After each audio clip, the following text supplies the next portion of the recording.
Unapendeza. Ile muda wote ulimaliza yani pale unachelewa kumbe unajifanya mtoto hivi. Kandi byose nabyambaye kubera wowe.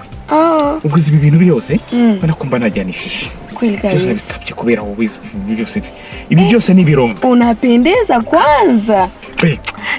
Naje nahanga gukora akazi nzinahe bugonje kugira ngo nkora akazi. Ariko nkimara kukubona. Bita nkora ntekereza wowe nanjye. Ukazaba umugore wishimye amafaranga yose ndayafite igisigaye no kugira ngo ibintu bive mu nzira. Menye ko mbaye umugore wanjye. Hapana, mimi nipatie wakati kwanza nibiwaze yako. Wewe, mimi natawashagara unazani gusa hivi unazani nikosesha amani hivi. Sasa unakuwa ninajificha nini?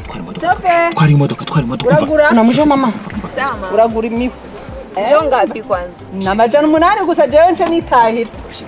Mipaka itarugara. Ngihore sheri. Ego uri kwimana. Wewe uri nga. Mama sikia nakwambia unajidi. Nusubira kumpenda. Mwamara yamwe muz'abanyabugo muza gutwara abantu babandi. Ubu urazi ko iwi rusangi nta mugabo numwe agisigaye mu rugo.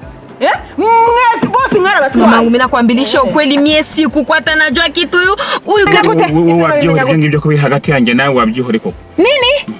Sasa unatokea mtaksi yangu. Mamangu mimi nakoma msamaha mama. Sije kama ni feni nini unisamee mamangu mimi sikukaa naye msheza ali akuniambia kama alishao. Mama ngacha nikufikisha siku kumpaka basi mamangu nakoma ni. Wewe.